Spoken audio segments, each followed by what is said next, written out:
Hello everyone, আশা করি সবাই ভালো আছেন। আমরা এখন আছি মইনুট ঘাট। তো আজকে দুপুরবেলা হঠাৎ অতর্কিতভাবে সিদ্ধান্ত নেওয়া হয় আমরা মইনুট ঘাটে আসবো। এটা আমার সিদ্ধান্ত না, এটা হচ্ছে এই ব্যক্তির সিদ্ধান্ত, যার কারণে আমরা এই গরমের মধ্যে মইনুট ঘাট আসছি।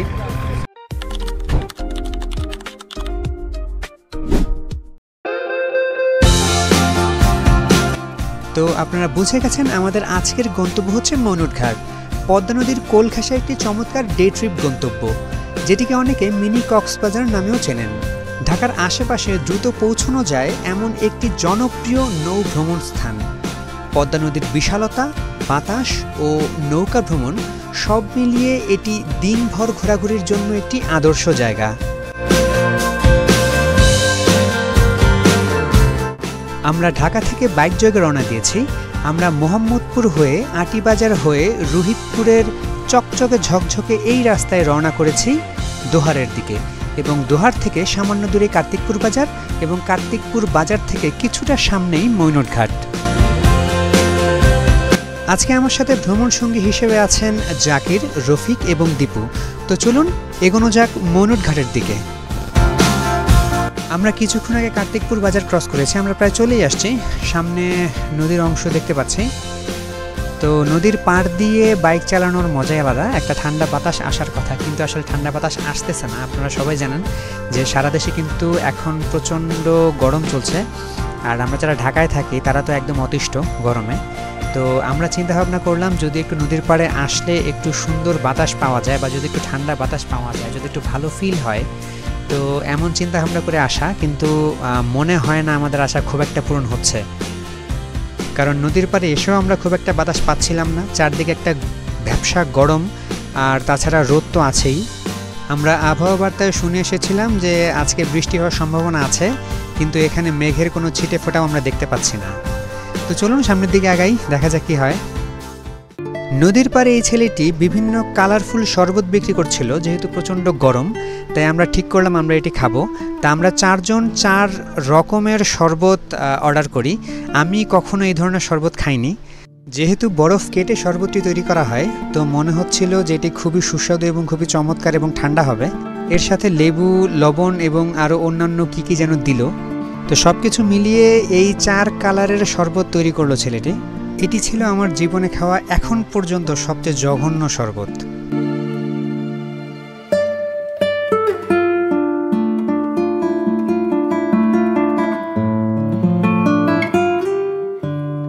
আজকে যেহেতু সাপ্তাহিক ছুটির দিন না, এই জন্য এখানে ভিড় একেবারেই নেই, আর আশেপাশের দোকানপাটগুলোও খুব একটা খোলেনি, 2-1টা দোকান ব্যতীত। তো আমরা এখানে নদীর পাড়েই একটি দোকান থেকে কিছু সিঙ্গারা নিলাম এবং নদীর পাড়ে বসে খেলাম।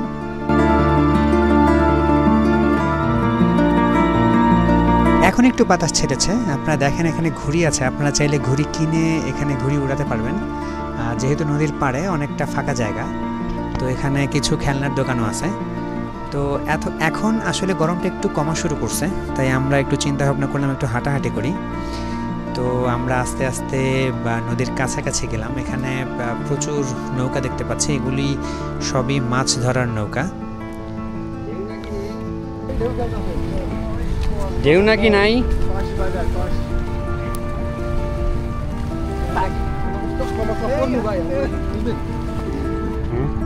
কি চশমা পড়বেন?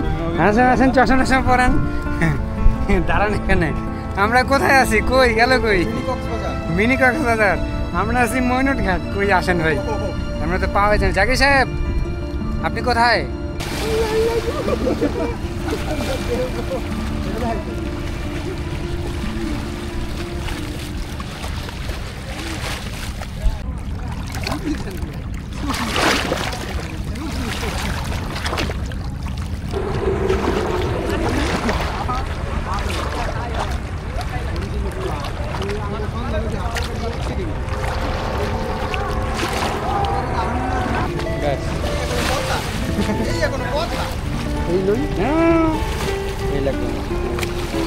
পদ্মার পাড়ে এই ধরনের নৌকাগুলোতে বসে থাকতে খুবই ভালো লাগে। এগুলো সাধারণত মাছ ধরার নৌকা। এই নৌকা থেকে নদীর মাঝখানে ছুটে চলা স্পিড বোট খুব সুন্দরভাবে দেখা যায় এবং অন্যান্য জলযানকেও খুব চমৎকার লাগে দেখতে। তাছাড়া পরন্ত বিকেলে সূর্যটাকেও খুব সুন্দর দেখায়। অনেকেই এই নৌকাগুলো থেকে সরাসরি মাছ কিনে নিয়ে যান।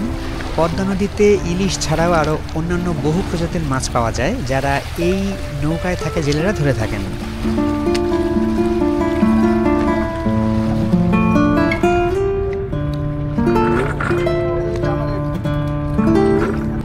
মইনুটঘাট আসবেন আর ছবি তুলবেন না, এটা হতে পারে না। এখানেও ফটো সেশন চলছে। পরন্ত বিকেলে সূর্যের দিকে তাকালে মনে হয় এটি হয়তো একটু পরেই নদীতে ডুব দিবে। আমরা এখন আছি মইনুটঘাট, এটা হচ্ছে পদ্মা নদীর পাড়ে।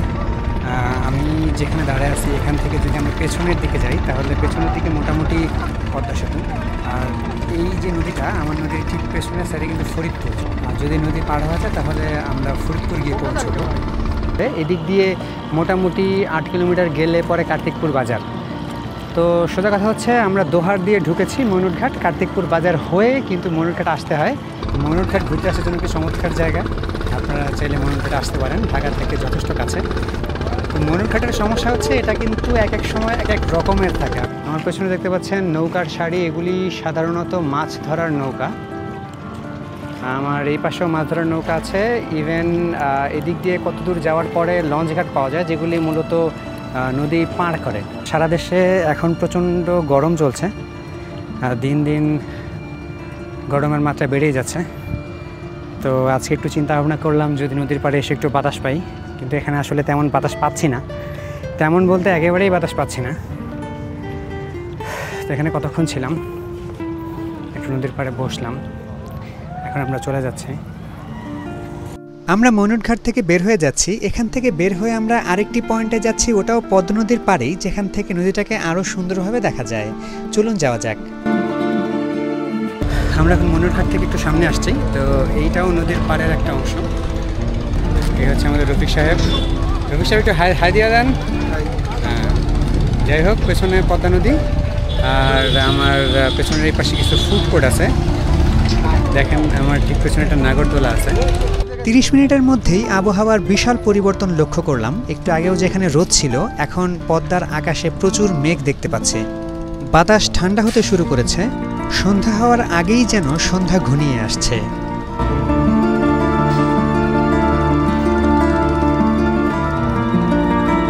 এখানে আচার খাওয়ার হিড়িক পড়েছে। বিভিন্ন ধরনের আচার পাওয়া যায় এখানে। আর আমার সাথে যে বাকি 3 জন আছে, এরা আচার খাওয়াতে যথেষ্ট পটু।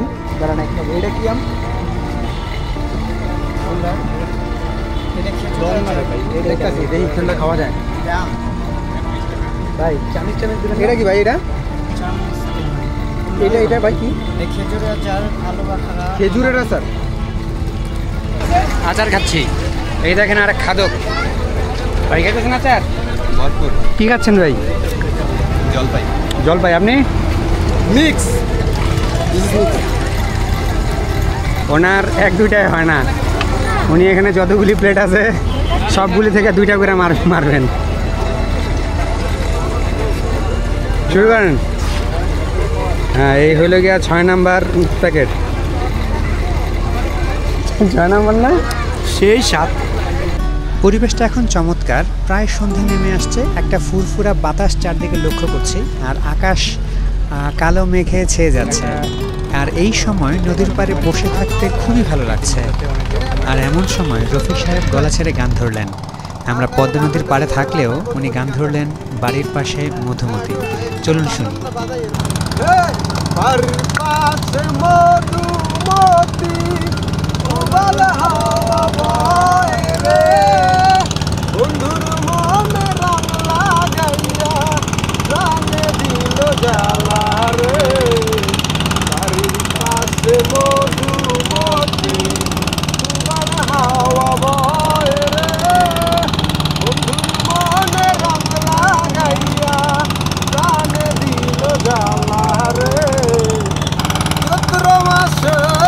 মাটির বুকে লাগে দারুণ খারা, বন্ধু বিনে আমার জীবন দম থাকিতে মরা।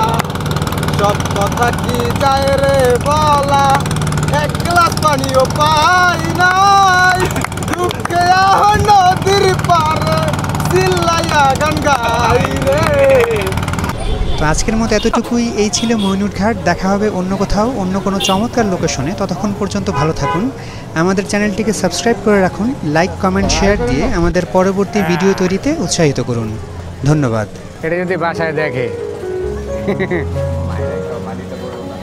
আপনার কপালে শুনি আছে, আপনার কপালে রবি আছে, রবি তো আজকেই আপনি সপ্তাহের বাইরে।